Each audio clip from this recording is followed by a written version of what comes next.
Good afternoon from the Los Angeles Times newsroom. I'm Pat Morrison. It is recall election day, and the polls are open until 8. We are here until then and beyond with experts from the Los Angeles Times staff who know all about recall, all about election, all about the characters who are figuring in this particular election. Now, unlike previous California elections where the ballot is long enough to wallpaper a small bathroom, this one has only 2 questions. One part has the names of more than 40 people who want to be governor of California.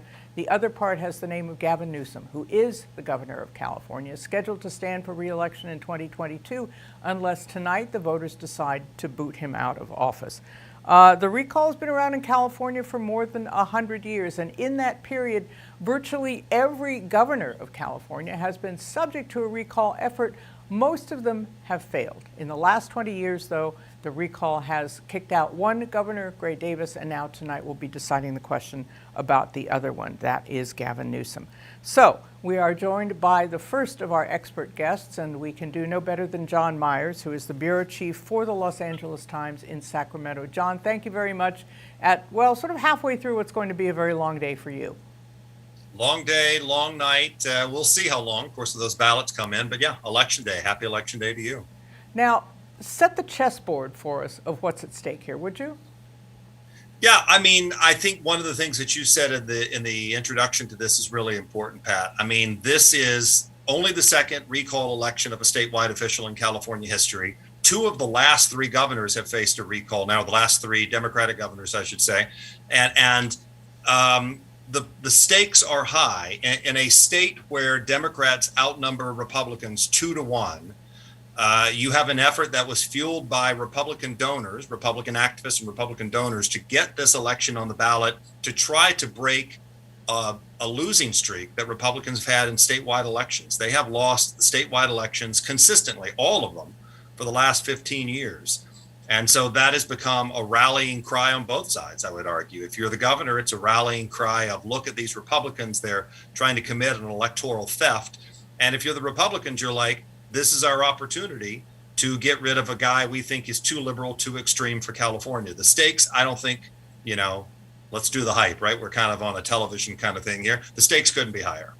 Now, the last elected official, Republican elected official to hold statewide office in California was in 2006, and that was Arnold Schwarzenegger, who was reelected after having taken office during the recall of Governor Gray Davis, who was rejected by voters 1 year after they had reelected him. Back then, part of the reason was the energy crisis, the power outages in the state of California. What were the issues now that brought Gavin Newsom to the recall ballot? Yeah, well, I think that you've making a really interesting point here. And by the way, historical footnote: Steve Poizner, the insurance commissioner, and Arnold Schwarzenegger were elected in 2006. But no disrespect to Mr. Poizner, nobody will remember that. It was Arnold Schwarzenegger. But that recall in 2003 really was a uniquely Californian moment. Energy crisis you mentioned, the state's finances were in the tank, the state's economy was worse than the rest of the country in a lot of ways. This recall effort feels very different. This feels like more like a national conversation over COVID-19. This is the pandemic recall. It was launched prior, we should say, to the arrival of this pandemic and the crisis we've been faced with, but it was nurtured and it was driven by COVID-19 actions that the state government took and this governor led. Shutdowns, decisions about sectors that could be open or closed, schools open, schools closed. That anger just built, and the recall proponents used it. And so while that's a California story, that's a global story in some ways about how the pandemic has led all of our lives to change. And so I think that's one of the most unique parts. And it's also the part that makes it very hard for the recall proponents to control, because COVID procedures are kind of national in nature, the vaccination supply, things like that. And so as things have improved, and I'm really referring to vaccination rates, for example, as that has improved and people's optimism about getting through this pandemic has stayed fairly strong, the recall has struggled in a lot of ways. And the polling suggests that it could go down by the time all the votes are counted. But this is very much a larger conversation, a different conversation than that first one we all lived through 18 years ago. We want to remind all of you who are watching that you can put your questions to John and to any of the guests we'll be having throughout the afternoon and the evening here. Just go to the platform that you're watching on, like Twitter, and put your question to us there, and we'll be able to process those. Please tell us where you live as well, and that'll help us to get a sense of the mood of the state. And as I said, the questions for all of our guests are available to you throughout the evening if you'll just put them on the platforms where you're watching us now. John, people were upset by the whipsaw nature of the regulations through COVID. California did a pretty good job about vaccinations. It has, in many places, a pretty high vaccination rate, but it was the inconsistency, the opening and the closing of businesses and of facilities. And then, if that wasn't hard enough to take, it was the governor himself. The one thing that anybody running for high school president knows is don't do something like this. He went to a restaurant while everybody else's restaurants were closed and had a fancy dinner. Yeah, I mean, I think it is probably the unforced political era of our generation. You really can't think of anything much more than going to probably the most pricey Napa Valley restaurant, one of the most pricey, in the state, that he could have found, with his friends who were involved in government and lobbyists, and not wearing a mask the whole time and sitting close to other people. And then saying that it was outdoors, but it was really kind of indoors when you looked at the photos. Ultimately, it was a drip, drip, drip that was all the governor's doing, both going and how he handled it. And the other thing that we should talk about, Pat, is that happened right at this point where the recall proponents were getting extra time to gather signatures. That is the other large historical moment out of this recall, is that normally recalls are relatively short. You got to gather those signatures. You got to gather a lot of signatures, in that time frame. This time, because of the pandemic, the backers went to a judge here in Sacramento and said, hey, the pandemic's making it hard to gather signatures. We need more time. That judge gave them 4 more months, right about the time that Newsom had the French Laundry dinner in the Napa Valley. And the two of those together, the extra time and the anger of the hypocrisy that people felt about that, really, really fueled this effort to get the 1.7 million signatures they needed to call an election. So for Gavin Newsom, there were several strategic questions. The first one was whether or not any of the people who would be running to replace him would be Democrats, would be prominent Democrats who might get voters to say, I really don't like Gavin Newsom, but as long as there's a Democratic backstop, I'll take that option. And he was able to put that off the table. He tended to negotiate and maneuver to keep other prominent Democrats from putting their names in.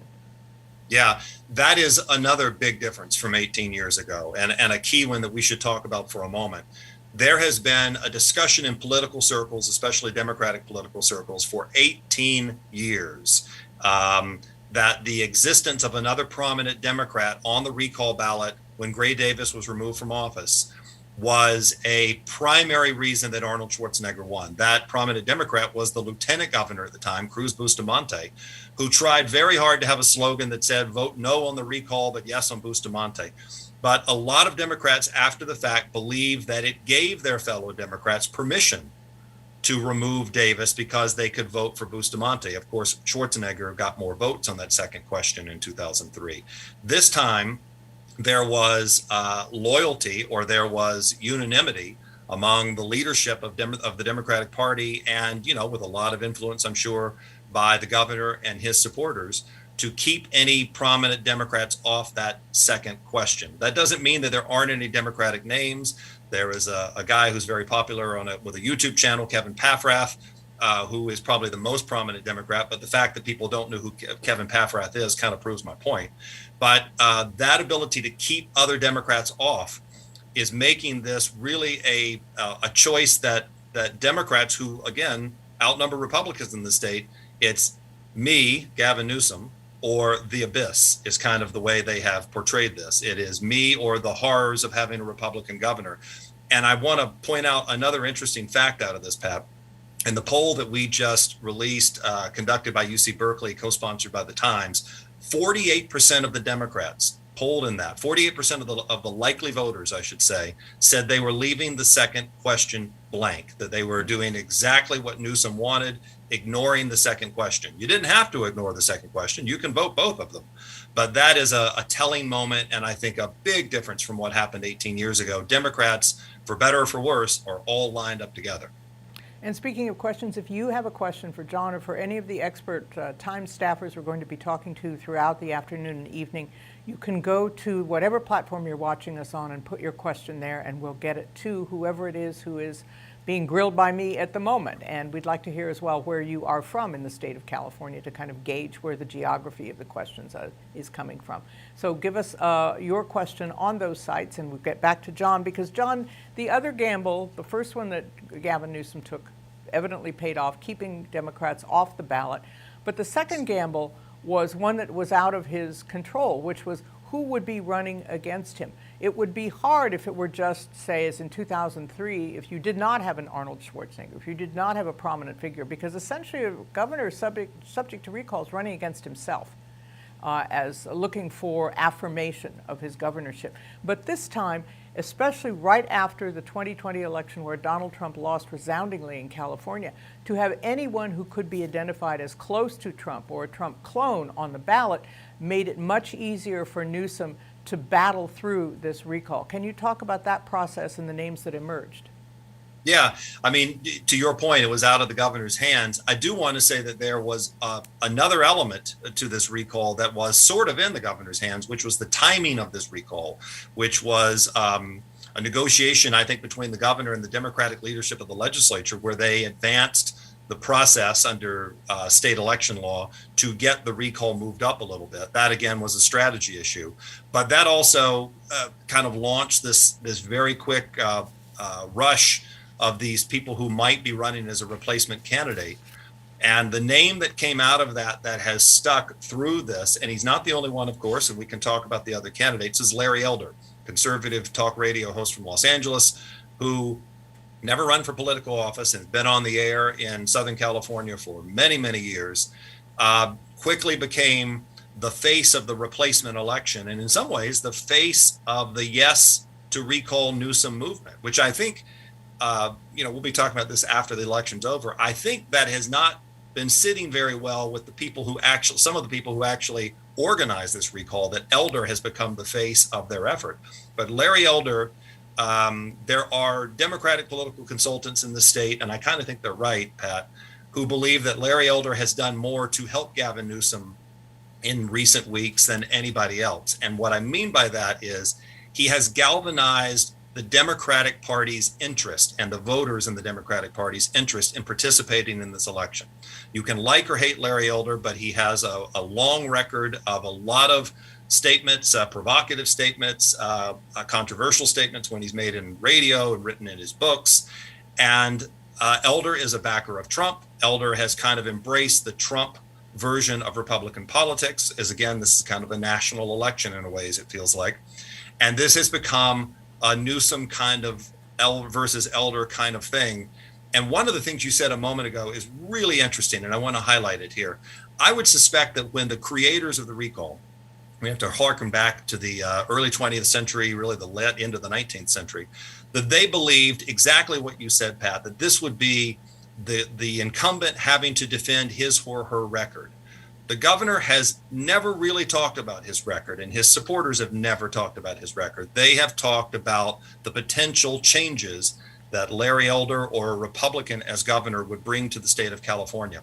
It's a fascinating political strategy. It may not be what the creators of this wanted, but in politics, if you can kind of force the issue about this person should be elected, sometimes that does you some good. And certainly the governor's supporters think it's going to do some good by the time the election's over.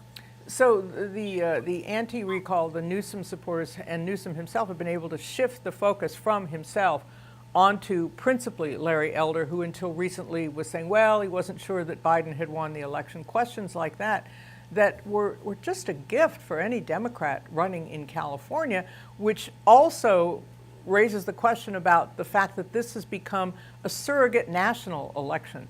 Not quite a year after the presidential election, a lot of the same people are coming out. A lot of the same donors are coming out. We had President Biden here, Vice President Kamala Harris, a Bay Area Democrat herself, commercials made for Gavin Newsom by Barack Obama and by Elizabeth Warren.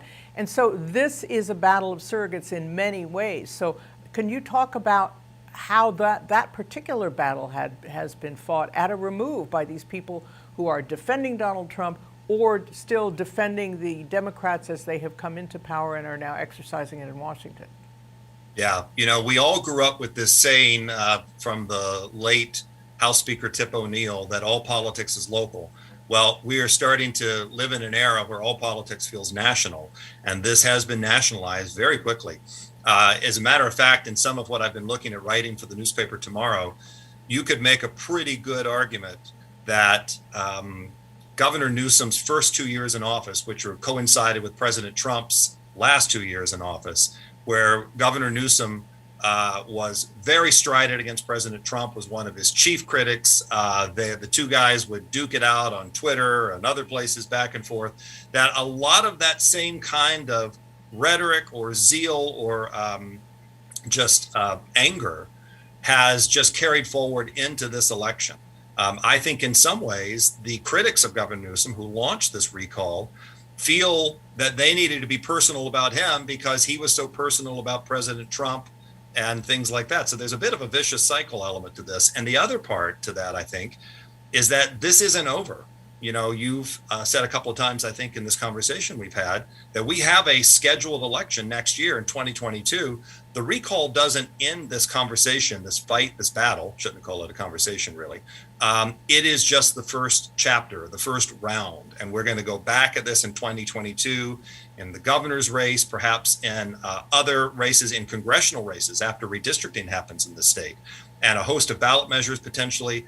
This is that kind of conversation. And the interesting part about the nationalization of this is you have seen some Democrats around the country listen to the rhetoric of Governor Newsom about vaccinations and vaccine mandates. And they've done their own polling that they believe that voters, democratically aligned voters, really turn out when they hear that because they support vaccinations and vaccine mandates and vaccine requirements. And so you're going to see, I think, some of this same language borrowed from the California recall in races all across the country in 2022. So, as you know, the polling that has been done, certainly within the last week or so, shows a pronounced shift in favor of Governor Newsom keeping his job. But then the question, which we will be asking in 13 months and even sooner than that, is whether this would weaken him or strengthen him, as well as the Democrats. There's the old phrase, if you're going to aim at the king, you better be sure to hit him. In this case, if Newsom prevails, the Republicans will have missed again in a much lower bar, a much lower threshold opportunity to take statewide office and the top office as well. So where does then that leave Gavin Newsom and the party that he is leading for the next 13 months as governor and as a political figure? Well, let me see if I can frame it this way. Let's talk about the high stakes on both sides with the outcome of this election that ends tonight. If Governor Newsom loses, this is a high stakes gamble for Democrats because you would have the potential of a Republican governor sitting in the governor's office in Sacramento for the next year. You would have pitched battles between the democratically controlled legislature, strongly Democratic legislature, and a Republican governor. You would have lawsuits. You would have a lot of the angst we saw with Trump versus California inside the city limits, I think, of Sacramento and the seat of state government. If Republicans lose this race by the time the polls close tonight, it was a huge gamble to not get behind a particular candidate. There was a lot of internal debate about when Larry Elder came on the scene about another candidate who we haven't talked about, Kevin Faulconer, the former mayor of San Diego, who was long viewed for several years, has been viewed as the rescue, the savior of the Republican Party on statewide campaigns, was already poised to run for governor before the recall qualified, who is seen somewhat more as a more pragmatic Republican. There are some people who think he's conservative, but he governed in a city of San Diego that is pretty purple, as we call it, right? Blue Democrats and red Republicans. The state Republican Party did not endorse him. The Elder train was too strong, was pushing down the tracks, and the base voters felt like they were being spoken to by Larry Elder in this campaign. So both sides have high stakes. There is a governing high stakes for Democrats and probably a disarray of the party should Gavin Newsom lose, especially because everybody thinks he's probably going to hold out here. And for Republicans, it is, again, another moment, if they are not able to pull it out, of what do they do to become relevant in the state? How do they truly get back to being a statewide party? There are people who think Republicans really are a regional party in California at this point, that they don't have strength across the state.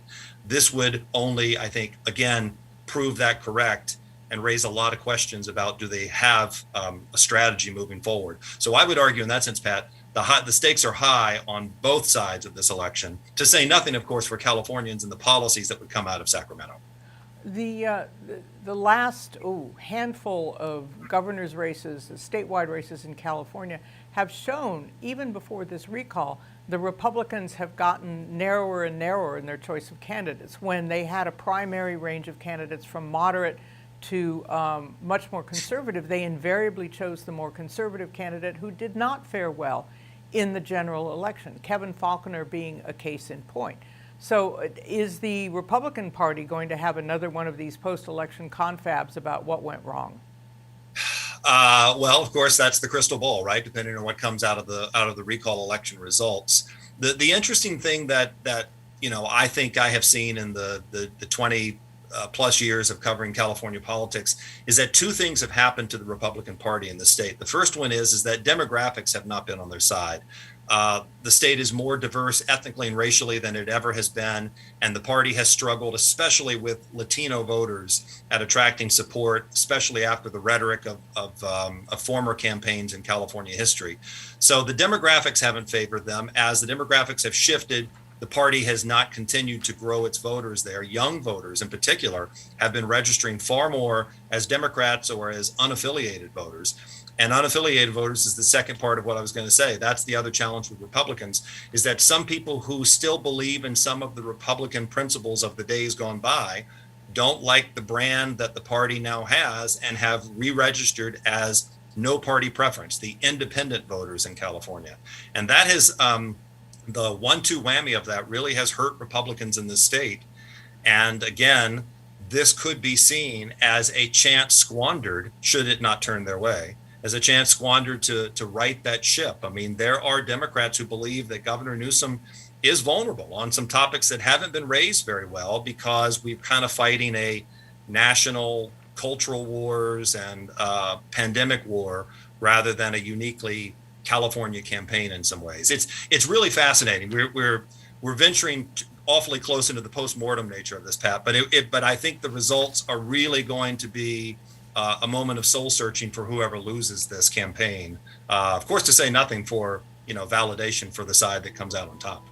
We talked about two of the candidates on the other side of the recall ballot from Gavin Newsom, and we also talked about why the Democrats didn't run an alternative candidate, because that was a calculated decision by Governor Newsom and the leading Democrats to make it a kind of all or nothing gamble.